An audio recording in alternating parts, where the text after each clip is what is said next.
After you won an NBA championship, what was the key for a South Carolina kid who came to the NBA out of high school, making it to a first ballot Hall of Famer? What was it? What'd you say? For a kid from South Carolina, what was your road? How did you do it? How did you become such a great player and a first ballot Hall of Famer? Man, that's like a 2-day question, man. But a 3-day answer, right? Yeah. Growing up in the South, there's not a lot of advantages that some of the bigger cities have. You know, it's not a lot of exposure. At least at the time when I came out, there wasn't a lot of exposure. There wasn't a lot of TV play. What I found out is when you are good, they will find you. And that pedigree and that competitive spirit and that passion that I was able to acquire over just playing different players, different types of players in the South. That pedigree in the South is a real, it's kind of like a football pedigree, if you will. But I grew up in that. You know, I'm a real kid from the neighborhood, slap boxing, football, street ball, basketball, all that. So that competitive nature, I just carried with me to Chicago, to Minneapolis, to Boston, to Brooklyn, to this whole thing. Yeah. You're about a 2-hour drive from your old stomping grounds right now, Boston. What did your time with the Celtics and winning a championship with that storied franchise mean to you? It meant everything, man. You know, you come into the NBA wanting to win, and losing is part of it. Doesn't mean you have to accept it. And getting with a storied franchise like Boston gave me light, gave me breath, gave me purpose. And then the players that you're playing with actually made the experience monumental, made it magical. The city was waiting for something big or for something different to happen versus where it was. And you know, when we went, we just never looked back. The fan base in Boston was over the top, man. People following you home, people standing outside your gate when you get home, people wanting to pump your gas, weird people. Like, it was like the fan level in Boston was just another level. But I learned to embrace it. And my only regret in any of this is that I should have came to Boston a little earlier. So that's it. Other than that, it was magical. In capturing that 2008 title, your Celtics defeated Kobe and the Lakers. Facts. What did Kobe Bryant mean to you in the game of basketball? Kobe Bryant was like a little bro to me, man. I got to see Kobe. He was very young and not as polished as everybody's got to see him. When he was very vulnerable, we were both vulnerable. We were both young. And we used to always interact with each other with that youthfulness, with that kid persona. We always talked the game, cracked a lot of jokes on each other, but at the end, it was two very fierce competitors. And there was our parallel. You know, as much as he wanted to win, I wanted to win at the same time. As much as he thought he was the best, I thought I was the best. I used to always crack on him and tell him he was too small to play. He used to always crack on me, tell him I was too small to guard him. It was great conversation, great back and forth, and great competition. And I don't think I'm the only one in here that thinks that Kobe Bryant is fairly missed. Miss him every day, and what he brought to not just to the game of basketball, but to sports, period. Our first question is here from Dan Wicke from the LA Times.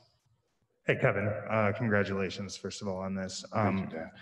What's the gravity like, not only to go with Kobe, but Tim as well? The three of you guys competing, on elite teams for a generation, right? It was, if you were going to win, odds are you're going to have to either go through Kobe or Tim at some point. I'm sorry, repeat that. I'm having problems hearing you. I'm sorry. Oh, no problem. Sorry.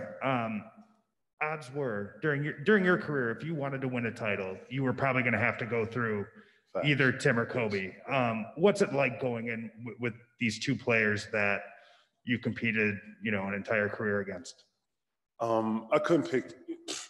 I mean, you can go through the list of NBA greats, right? Like, I couldn't pick two better players, not just that, but two better people to go in the hall with. Both of these are class acts and unbelievable players. I'm very privileged if I'm being honest. Yeah, this is, ever since I've stepped in the league, it's been like a big ass dream, and this is no different from it. I'm honored. Next question from Zoom, we have Vincent Goodwill from Yahoo Sports. Hey, Kevin, congratulations. Just curious, what is it like to be almost a prototype, considering your game spans so many different eras, from the Barkleys and the Karl Malones to the Sheeds and the Chris Webbers? What was that competition like, and what is it like kind of to be that prototype that people from the future now aim to be? The competition was real. Night in, night out, you had a challenge every night, and it wasn't like an easy night at the four at the time. I think you had Chris Webber, you had Dirk, you had Dice, you had Joe Smith, you had Sheed, you had Timmy, you had Chuck, you had Carl, you had, the list goes on and on. From day one, I want to be able to be different. I wanted to face up. You know, when I came into the league in '95, a lot of the bigs had their back to the basket. You didn't see a lot of face-ups.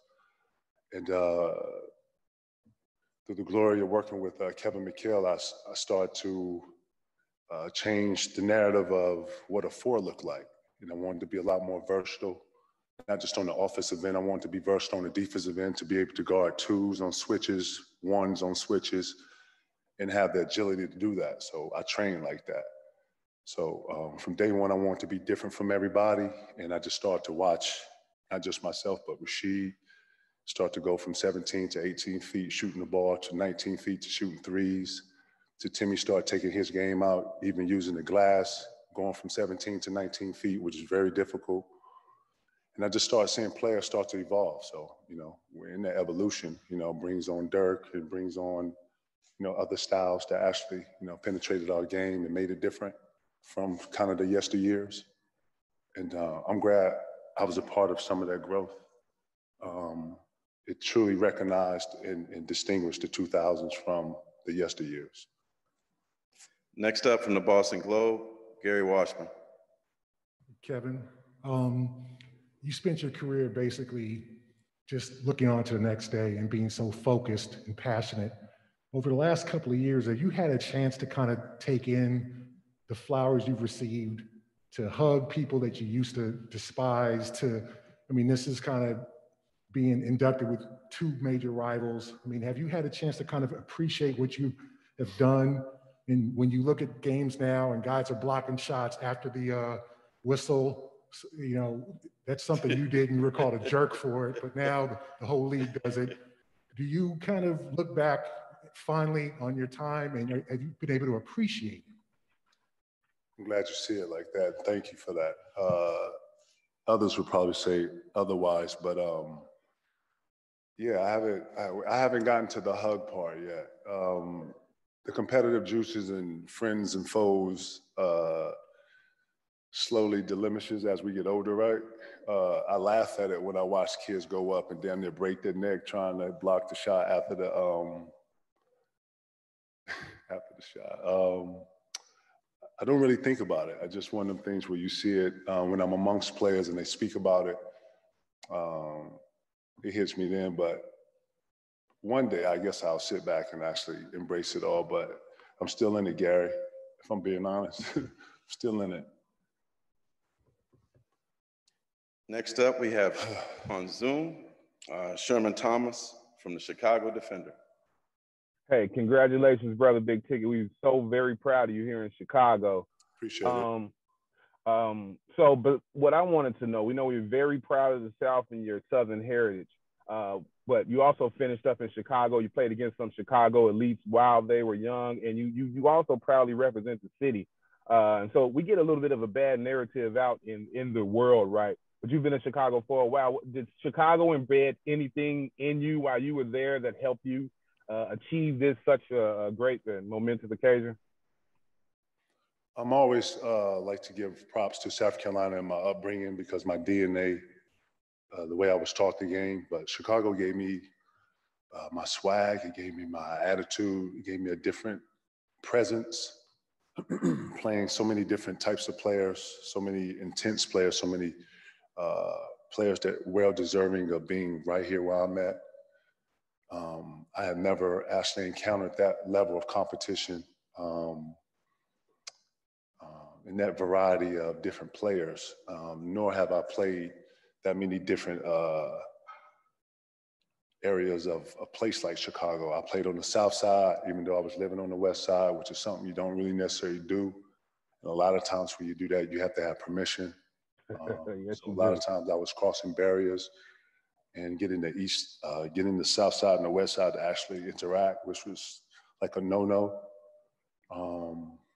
But I learned a lot, man. Chicago actually taught me, and I felt like coming from Chicago, I was able and prepared to play in the NBA after that. I had so much exposure to survival lessons, and I like to always give Chicago the credit that it gave me that I needed to actually go from high school to the league.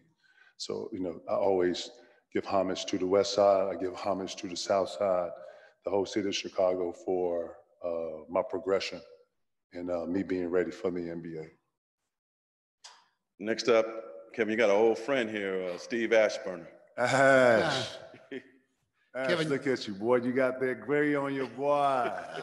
Yeah, it happens to the best It's good of to us. see you, man. You're a long way from Springfield Park. Here we are. You touched on this a little bit. None of us can control the loyalty we get back from others, but we do control the loyalty that we give. As you look at your time in Minnesota, how long you were there, the patience, the commitment, the work, the way things went after that, as you look back on it now, is it with regret? Is it with pride? How do you feel about your side of the loyalty? Nothing is with regret. I think everything I learned in Minnesota, I was able to carry with me to Boston and make myself a better player and a better teammate.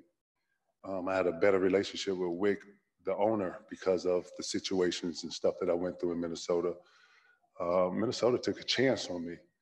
I don't have any regrets. I thank Glenn, I thank Kevin, I thank Flip Saunders for actually blessing me with the opportunity of being drafted and giving me the canvas to actually come out here and show the world. Kevin McHale being a great teacher, having great teammates like Sam Mitchell and Terry Porter that, gave me kind of the bearings. So no, I don't regret none of that. Without Soda, I don't know if I'm the same player going to Boston, So no, I don't regret anything. If anything, thank you. And last question on Zoom is from John Corrales. Hey, Kevin, you talked earlier about wanting to maybe come to Boston a little earlier. When you did go to Boston, you were 31. You had been through a lot in your career. Paul Pierce, Ray Allen had been through a lot in their careers. If you had come to Boston a few years earlier in your mid-20s, Paul in his mid-20s, Ray in his mid-20s, do you guys think you could have accomplished what you accomplished? I don't like to play the shoulda, coulda, or the if you would have kind of game, right? That's kind of like the thing to do now, right? Right. If was a right, we'll be all right. You know the line. I can't even say what it was, but I want to be able to say that I think that we've been in a better positions to win, younger, fresher. I want to sit up and say that we gave ourselves better chance.